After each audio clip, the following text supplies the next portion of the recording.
Hello students, welcome to PUSA online classes. Today we will discuss some important numericals of chapter 3.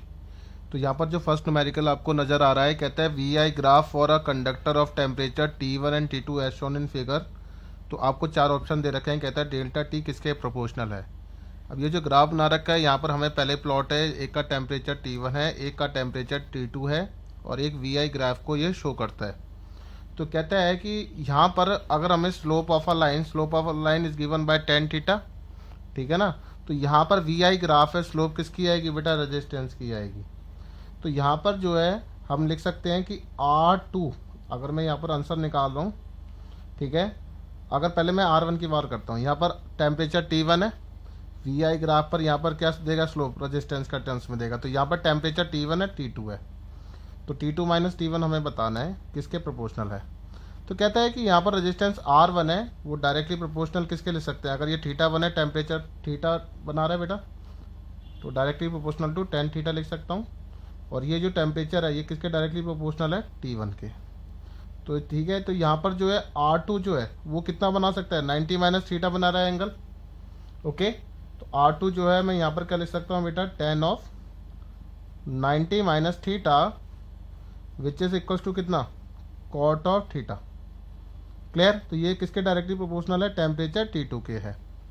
Okay, अब देखो T2 minus T1 करना है, तो T2 minus T1 जिस time मैं करूँगा तो मेरे पास जो आंसर आता है, कहता है ये जो डायरेक्टली प्रोपोर्शनल बन जाएगा that is cot of theta, क्योंकि ये T2 के लिए minus of tan of theta बनता है।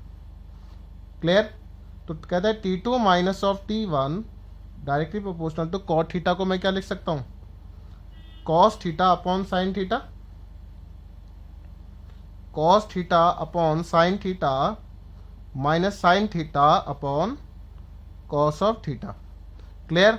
अब मैं इनका एलसीएम ले लेता हूँ, तो जिस टाइम मैंने एलसीएम लिया तो ये बन जाएगा cos square theta minus sine square theta divided by sign theta cos theta. I hope clear.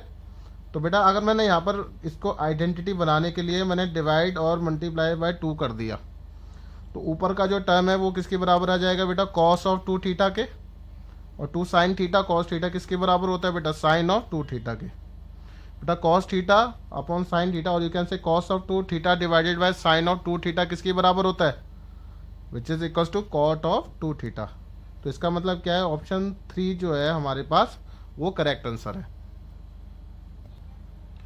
अब हमारे पास यहाँ पर नेक्स्ट टॉपिक है, कहता है स्ट्रेचिंग ऑफ वायर किसे कहते हैं। कहता है आपके पास एक वायर है, इनिशियली आपके पास एक वायर है जो बिफोर स्ट्रेचिंग है। ऐसा क्वेश्चन भी पेपर में बनाया हुआ है, ठीक है। यहाँ पर जो है ये जो करंट फ्लो के आ रहा है कुछ इस तरीके से आ रहा है, इसकी रजिस्टिविटी रो है, इसकी कुछ इनिशियल लेंथ L1 है बिफोर स्ट्रेचिंग। स्ट्रेच करने पर ये कुछ इतनी बड़ी हो जाती है, ठीक है। किसी वायर को स्ट्रेच करा तो उसकी शेप कुछ इस तरीके की हो गई। तो ये कैसा सीन है बेटा, आफ्टर स्ट्रेचिंग का। ओके, अब बट इसकी रजिस्टिविटी पर कोई चेंज नहीं आएगा, ये ध्यान रखिएगा। मैंने मान लिया कि इसकी लेंथ जो है वो L2 हो गई और इसका एरिया जो है चेंज होके A2 बन जाता है। तो कहता है आफ्टर स्ट्रेचिंग यहां पर लेंथ क्या हो जाएगा बेटा, L2 की बराबर हो जाएगा, ठीक है। Area of cross section A2 बन जाएगा, रेडियस कन्वर्ट होके R2 बन जाएगा, और इसका डायामीटर है वो चेंज होके बेटा D2 बन जाएगा। क्लियर। तो हमें पता है कि R किसकी बराबर होता है, रो L बाय A की बराबर। क्लियर। तो अब मैंने क्या किया कि जो रेशियो ऑफ रेजिस्टेंस का क्वेश्चन बनता है यहाँ से, कहता है इनिशियल वायर है, बिफोर स्ट्रेचिंग उसका रेजिस्टेंस R1 है, आफ्टर स्ट्रेचिंग उसका रेजिस्टेंस R2 है, ठीक है। तो अब रेशियो ऑफ रेजिस्टेंस निकालने आता है। तो देखो रेशियो ऑफ रेजिस्टेंस के लिए मैं आपको डायरेक्ट एक चीज़ सिखा रहा हूँ, इसको ऐसे ही याद रखिए।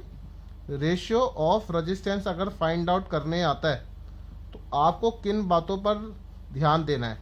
कहता है R1 अपॉन R2 जो है वो क्या होगा बेटा, L1 बाय L2 का स्क्वायर के बराबर। अगर R1 अपॉन R2 एरिया के टर्म्स में चेंज आता है तो वो A2 बाई A1 के स्क्वायर के बराबर होगा। अगर वो रेडियस के टर्म्स में देता है कि रेडियस 3 टाइम्स हो जाए, 4 टाइम्स हो जाए, देन आप डायरेक्ट वैल्यूज को पुट कर सकते हैं कि पावर 4 लगा के। अगर डायामीटर के टर्म्स में बोलता है तो बेटा डायरेक्ट आपको ये रिलेशंस याद होने चाहिए, क्योंकि इस साल जो है कोरोना के चलते ऑब्जेक्टिव पेपर आना है, तो आपको अपना ज़्यादा टाइम ना वेस्ट करते हुए इन आइडेंटिटीज़ को याद रखना है।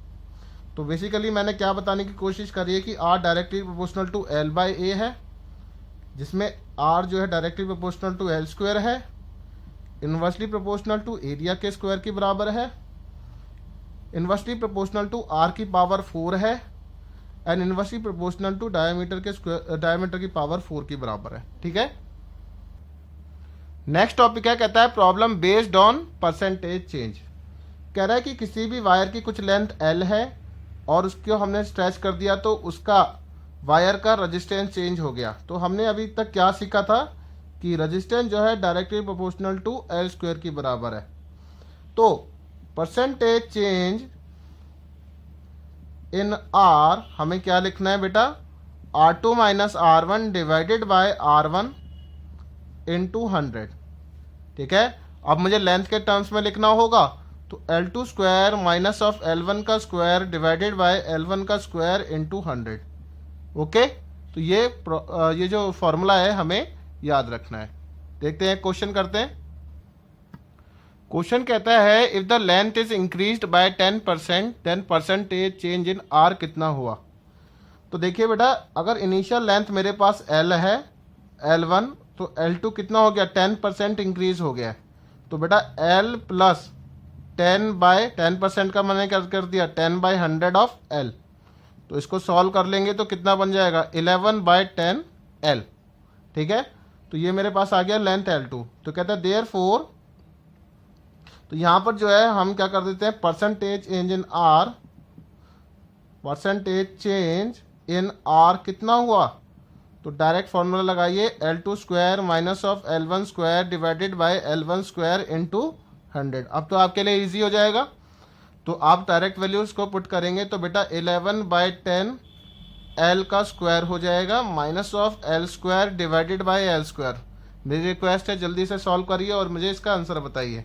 तो जब मैंने इसका आंसर निकाला तो मेरे पास कितना है, पहले इसको मल्टीप्लाई बाय 100 भी तो करना था। ठीक है। तो अब मेरे पास जो आर आएगा दैट इज 21% आएगा। ओके।